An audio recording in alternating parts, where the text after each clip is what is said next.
What's on, ladies and gentlemen? My name's Ross, I like games, and today we're going to be continuing our look at Wave 2 of the Transformers trading card game, Rise of the Combiners, by having a look at Motormaster. Now, we did look at Menasor the other day, the combiner of the Stunticons. The thing is, Motormaster is such an interesting card, it really does deserve its own video. So let's have a little bit of a gander, shall we? If we have a look at the basics here, we can see that it is a 5-star card. And a 5-star card means that it is incredibly cheap. But a 5-star card means that it does have to compete against other 5-star cards. And when we're looking at Wave 1, we're basically looking here at RC and at Flame War. So if we look at the stats for Motormaster on its own just to begin with, we've got 8 health, which is very low, but again, 5-star card. Defense of 1 or 2, which is fine, the average is 2, so that's okay. An attack of 2 or 3, which is fairly low. Having said that, if we have a look at RC, we got a health of 9, which is admittedly higher, but we got a defense of 1, which is lower, and we've got an attack of 1 or 2, which is lower. So overall, we've got better stats than RC, which is quite nice. If we have a look at Flame War, Flame War's got 10 health, which is better, and it's got a defense of 1 or 1, which is lower, and an attack of 3 or 3, which is a little bit higher. So stats-wise, compared to other 5-star cards, we're looking all right. But really here, it is the ability. That's what we're focusing on. And I'm not talking about the bot mode ability. Because if we look at the bot mode ability here, what you can do is choose one of your other Stunticons to defend instead. You can essentially have a permanent heroism on whichever other Stunticon you like. You can just reflect over to them, and in the same way that heroism does, you can make another character take the damage for you. Cool. The thing is, we're not playing other Stunticons here. We are looking at Motormaster in its own right. We are essentially asking the question, will a non-Stunticon deck want to play Motormaster here? So we're not worried about this skill.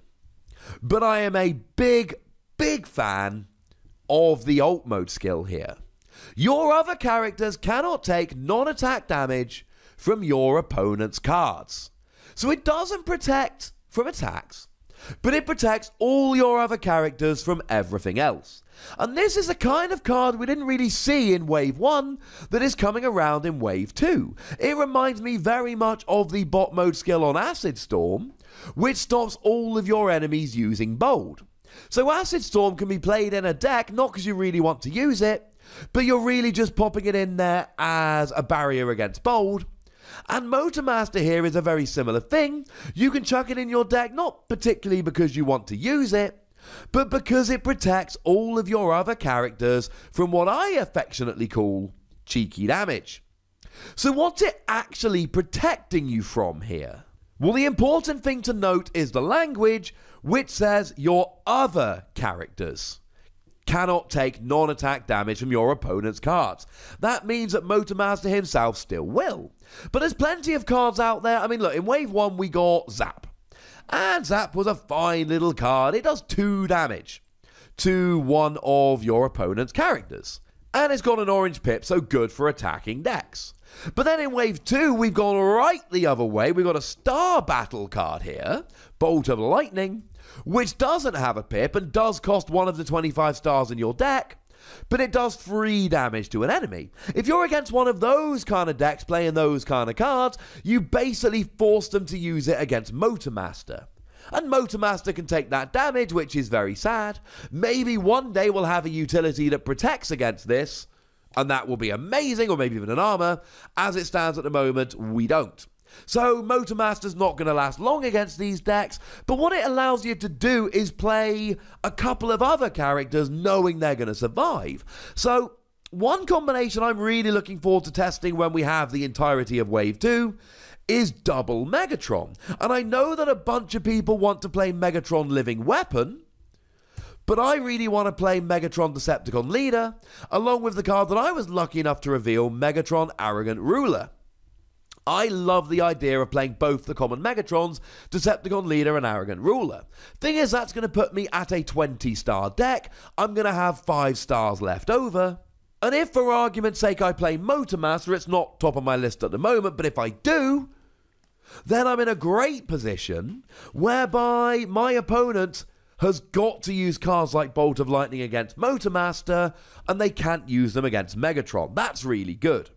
But it's not just battle cards here. There are a couple of character cards that can do a bit of cheeky damage as well. And the couple I'd like to bring your attention to are Thundercracker Mac Warrior and Starscream Air Commander. Now, given that those two both work nicely in a Plains deck, you could well end up shutting a deck like that down for a couple of turns, and by shutting them down, I mean forcing them to go after one particular character. Thundercracker, when you flip into alt mode, does 2 damage to a melee enemy, and unfortunately Motormaster is a melee enemy. But fortunately, only in bot mode. You see, when you're in alt mode, which you're going to need to be in to protect your other characters, you're not a melee character. You're a truck, you're a Stunticon, you're a leader, you're not a melee character.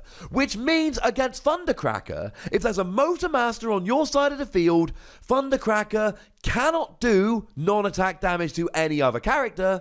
It's got to do it to Motormaster, but Motormaster isn't a melee character, so Thundercracker does nothing.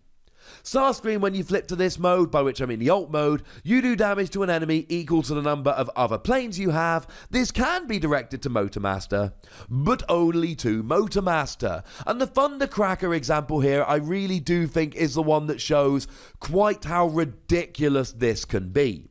I think it's a really fun card, and I think it's one where you could literally have 5 stars left over and go, well, I know people at my locals tend to play Plains. This is a great counter for Plains. And the great thing is, even though it's only got 8 health, 2 defense for a 5-star character is quite nice. You buff that up a bit with some other blue icons, some tough, etc. You might be able to last a couple of turns here, which is really going to help you out. And let's not forget, you can always use I Still Function here. I Still Function will bring it back for 1 turn with 1 health remaining. But you bring it back in the mode in which it was KO'd. So you use I Still Function, bring Motormaster back. It's already in alt mode because presumably that's the mode in which it died if you're playing it in a non-Stunticon deck. And then all of a sudden, oh look, now you've got 1 more turn of protection. It's really quite nice in that regard. Now, because it only stops your opponent's cards, you lose out on a ridiculous combo with Photon Bomb. Now, quite often I get ideas when I misread cards, and unfortunately that's what I did with Motormaster. I initially read it as, your other characters can't take non-attack damage from cards. And I was like, whoa, Photon... No, ladies and gentlemen, no. So if you play Photon Bomb, it will do damage to all of your characters, 2 damage, and all of your opponents. It would be so much fun if you could have this, play Photon Bomb, and just do 2 damage to all of your opponents, and to Motormaster. The thing is, the people that design the games do this stuff deliberately. I'm willing to bet the reason they've got the caveat of opponents' cards there is largely due to Photon Bomb, because it would be so broken with Motormaster if you could play Photon Bomb and do 2 damage to all of your opponent's characters while only doing 2 damage to Motormaster. It would be so good, but you can't. But if your opponent is silly enough to play a Photon Bomb with Motormaster out, they probably won't be. But if they are, 2 damage to all of their characters and Motormaster, but not to yours. And let's face it, there are going to be other characters in the future that do this non-attack damage. I mean, look, I haven't even mentioned Nemesis Prime yet. Maybe I should have done. I wanted to mention the Plains. But here's what's amazing about Nemesis Prime. This is another amazing combo. When you flip to this mode, your opponent chooses one of their characters and does 2 damage to it. Oh, look. I choose Motormaster. Oh, look. I don't take that damage. Now, I will send in a ruling query with Wizards for this, but I'm fairly sure this will work quite nicely. Hey, want another example? How about Decepticon Shockwave?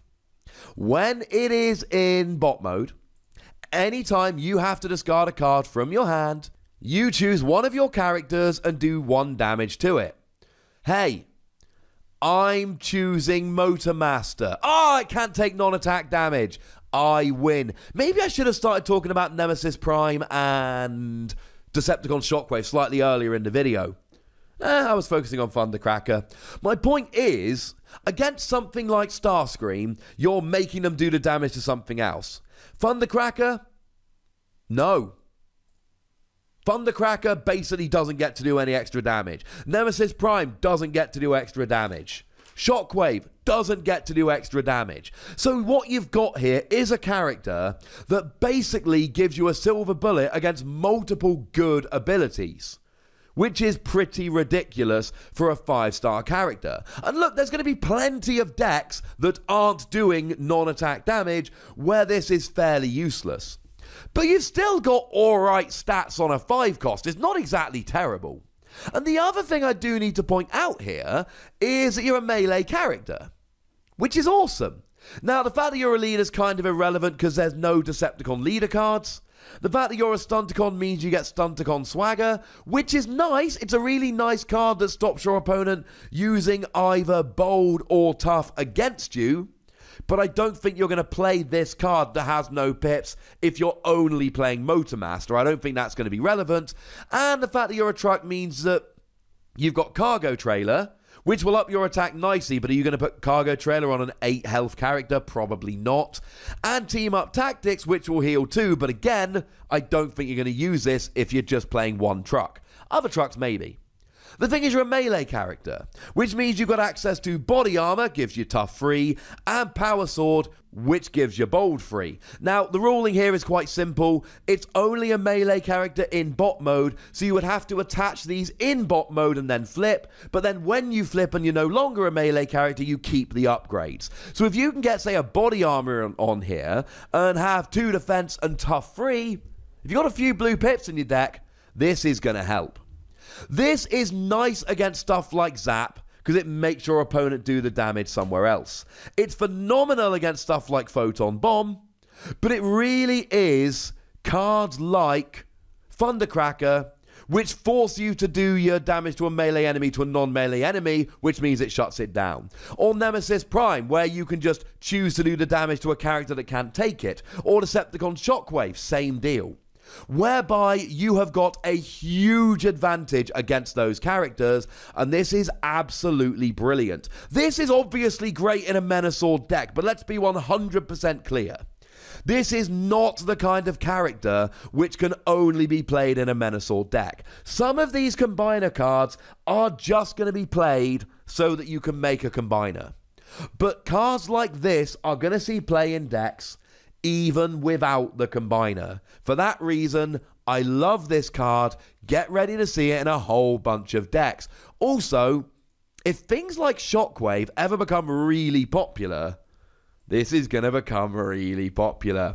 Alright, ladies and gentlemen, that's what I think about this, but I'd very much like to know what you think about this. So please do let me know in the comment section. Go nuts! But please do remember the most important thing as always: be nice, would ya?